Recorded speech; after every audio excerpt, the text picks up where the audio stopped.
Am I real or just tired? René Descartes and the Midnight Crisis. We all know too well. There's a very particular flavour of 3 a.m. thought. You know the one. The house is quiet, your brain's not. You're lying there staring at the ceiling like it owes you rent, and then it happens. That intrusive, traitorous question slides in like a drunk X at the DMs. Is any of this even real? You blink at the ceiling. The ceiling blinks back. Or maybe that's just the smoke alarm light. Suddenly your heartbeat sounds like it's trying to start a rave in your chest, and your thoughts spiral like cheap Wi-Fi buffering. What if everything is fake? What if I'm fake? What if the universe is just some cosmic screensaver some alien forgot to turn off? Congratulations, my friend. You've just met philosophy. No tweed jackets, no dusty libraries, no Latin phrases to make you feel like you missed the memo. Just raw, anxious consciousness, questioning its own existence at ungodly hours. And centuries before you doom-scrolled your way to this mental cul-de-sac, some French bloke in a cold room had the exact same thought. His name, René Descartes. And Descartes is basically the OG of existential spirals. Let's rewind. Back in the 17th century, Descartes sat alone in his study and decided to doubt everything. Literally everything, not like, maybe my mate's lying about eating my chips. No, this man went for the nuclear option. He doubted his senses, his body, the world, the sky, the ground, even whether 2 plus 2 actually equals 4. Man threw reality in the bin and said, let's start fresh. Why? Because he wanted to know what's actually true. Not social media true, not your aunt's conspiracy chat true, real true. And to find that bedrock of certainty, he stripped away everything he couldn't prove with absolute certainty. What if all your senses are lying to you? You think you're sitting on your bed right now, but what if it's just a trick of perception? You think the floor's beneath your feet, but what if it's a hallucination?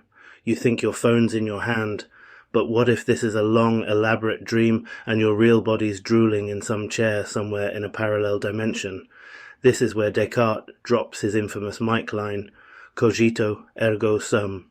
I think, therefore I am. People love to tattoo this on their ribs without understanding it, so let's translate even if everything around me is fake. The fact that I'm doubting it, the fact that I'm thinking about it, proves one thing: I exist. There must be a me doing the thinking. If nothing else is real, my mind is. That's the bedrock, that's the line in the sand. It's the intellectual equivalent of going, okay, maybe everything's on fire, but at least I can feel the flames. Now, fast forward to now. Descartes didn't have the luxury of insomnia caused by doom-scrolling through videos of rich teenagers on yachts or politicians lying with straight faces, but we do, and here's the kicker. Our generation is marinated in doubt. Reality doesn't feel solid anymore. Deepfakes, algorithms, fake news, virtual reality, conspiracies that look better produced than documentaries. Even your cousin's face looks AI-generated on that new filter. Descartes had to imagine a trickster demon making him see fake things. We've got meta platforms, TikTok filters, and entire governments gaslighting the masses in HD. So, yeah, Big René would be thriving in our era of paranoia. And this is where the question gets chewy, because if your perception can't be trusted, then what can? If you can't tell the difference between real and rendered, between truth and trending, how do you anchor yourself? Descartes found his anchor in the mind, in thought. He said, if I can doubt, I must exist. It's a solid start. But is it enough for us? Here's the thing. Back then, reality was simple. A candle was a candle. A table was a table. A French philosopher was a French philosopher. Now, a candle might be an ad targeting your insecurities. A table might be 3D printed. And the French philosopher? He might be an AI bot quoting itself on threads. We're living in the remix. So we take Descartes' question and upgrade it. I think, therefore I am. But what am I? Am I a human being? A data point? An NPC in someone else's game? A slightly confused soul holding too much trauma and too little sleep? When Descartes said those words, it was empowering, a declaration of existence. But for us, it can feel like a scream into the void. Because existing isn't the hard part anymore. Existing meaningfully is. Let's break this down like you would explain it to your slightly high friend at a house party. Imagine you're wearing a VR headset. You see a room, a dog, a friend waving at you. It all feels real. You reach out and you can almost feel it. Then you take the headset off and boom, none of it was real. But your experience of it was real. Your thoughts, your reactions, your feelings were real. That's Descartes' point. But here's where modern life kicks the door down. What if you never take the headset off? What if everyone's wearing the same headset and we all just agree this is reality? That's society, babe. It's vibes and shared hallucinations, neatly organized into laws, customs, and whatever the hell LinkedIn is. That means your reality isn't the reality. It's a reality, a consensus reality, a collectively agreed upon fever dream. And for most people, that's fine. But for thinkers and insomniacs, it's a nightmare. And it gets worse, because modernity adds surveillance capitalism to the mix. You're not just doubting reality. Reality is actively curated for you. Algorithms track your every move, preference, heartbreak, kink, and late-night Google search. Then they hand you a personalized world wrapped in dopamine. You start to believe you're in control. But every video you see, every headline that crosses your feed, every trend that shapes your opinion, has already been arranged like a buffet for your brain. That's not free will. That's a very polite kind of control. And the more tailored your digital world gets, the less you question it. You think, therefore, the algorithm profits. And this is why Descartes still slaps centuries later.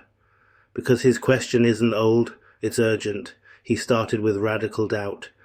He didn't accept what was handed to him, and that's exactly what we need right now. Radical doubt is uncomfortable. It makes your stomach knot, it makes your friends say, mate, can you chill? But it's also where truth lives. Not absolute truth, not the kind you can put on a mug, but personal truth, the kind that says, this is real enough for me to stand on. Because if you don't question the world will just keep serving you its favorite version of you. And spoiler alert, that version is predictable, profitable, and passive. Now, some people say, this is why philosophy is useless, it just makes you overthink everything. To which I say no, philosophy isn't about paralysis, it's about clarity. Descartes didn't doubt everything because he was edgy, he did it so he could rebuild something solid. Once he found, I think therefore I am, he built the rest of his worldview on top of it like Lego. Suspicious, moody Lego. So what's your bedrock? For Descartes, it was thought. For you, it might be something else. It might be emotion. It might be art. It might be the taste of coffee in the morning. It might be the sound of your best mate's laugh, the one that feels too specific to be a glitch. Because at the end of the day, maybe reality doesn't have to be provable. Maybe it just has to be enough. But here's the poetic part Descartes probably didn't intend. When he said, I think, therefore I am, he also implied, the thinking part of me is the real part, and that means your mind, your messy, overthinking, anxious, brilliant mind, is where your existence lives. You are not your job, you are not your bank balance, you are not your skin, your stats, your filters, you are the act of being aware of it all, and that's kind of beautiful, also terrifying, but mostly beautiful. Of course, some philosophers after Descartes had beef with this idea. Friedrich Nietzsche would have rolled his eyes and said, bro, your mind is just meat pretending to be special. Jean-Paul Sartre would have pointed out that we're condemned to be free, which sounds cool until you realize it means you can't outsource the responsibility for your existence to anyone else. And Albert Camus would have shrugged, lit a cigarette and said, yeah, everything's meaningless, but what a vibe. But none of them could erase Descartes' first step. Before you build a world, you must first accept you're in it. Let's zoom out. Every major system of power relies on one thing. People not questioning reality too much. Governments, religions, corporations, they love a smooth, unquestioning citizen. Someone who sees the world as given, not constructed. Someone who accepts normal as natural law, not a design. But when you start asking Descartes' question, you stop being predictable. You become that glitch in the system, and nothing terrifies systems more than a glitch that can think.